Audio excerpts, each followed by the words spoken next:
Հետաքրքիր զուգադիպությամբ Երևանում է գտնվում Լավրովի տխրահարճակ պլանի համահեղինակ Սերգեյ Լավրովը, որը Պուտինի հետ միասին կյանքի կոչեց այդ չարաբաստիկ պլանը, որի արդյունքում հայաթափվեց, սկզբում իհարկե օկուպացվեց,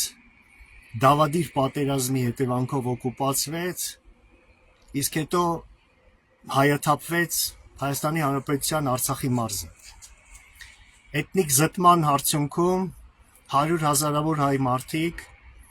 Արցախի մարզի մեր երկրացիները, հայրենակիցները գաղթեցին Երևան, Հայաստան։ ԱԳՆ-ի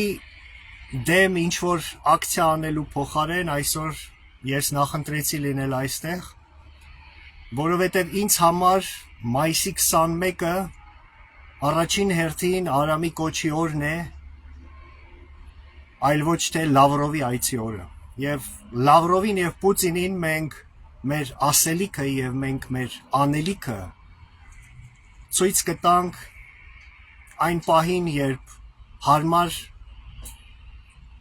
աշխարհաքաղաքական զարգացումների հետևանքով հարմար ֆոն կստեղծվի, որպեսզի հայ մարդիկ իրենց քայլով ազատագրեն Հայաստանի Հանրապետությունը, և դա ամենալավ պատասխանը կլինի Պուտինին և Լավրովին։ Այսօր մենք Լավրովին ասելիք չունենք։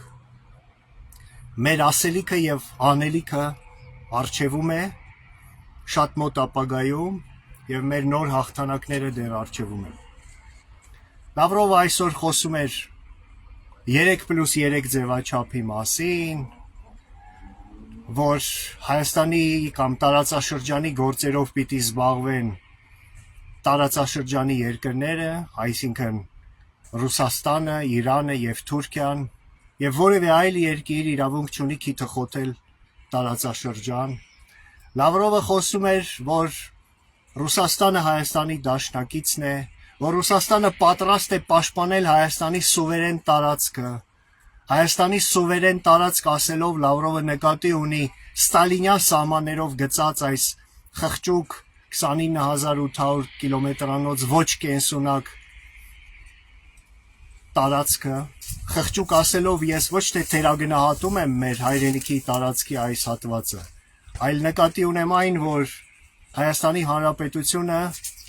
իր ներկա սահմաններով ոչ կենսունակ երկիր է։ Լավրովը շատ բաների մասին էլի խոսաց, բայց Լավրովի այցը վկայում է մեկ բանի մասին. Մոսկվան խիստ վերահսկողության տակ է պահում թե Նիկոլ Փաշինյանին, որը վերջերս այցելեց Մոսկվա և կանգնեց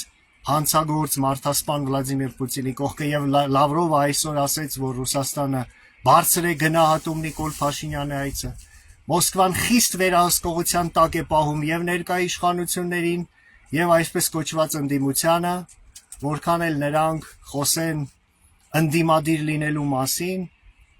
և նրանք, և Նիկոլ Փաշինյանը Լավրովի, Մոսկվայի, Վլադիմիր Պուտինի հլու հնազանդ ծառաներն են, և միակ ուժը, որը որ չի ենթարկվում, չի վերահսկվում, չի ֆինանսավորվում ոչ Մոսկվայի, ոչ էլ այլ որևէ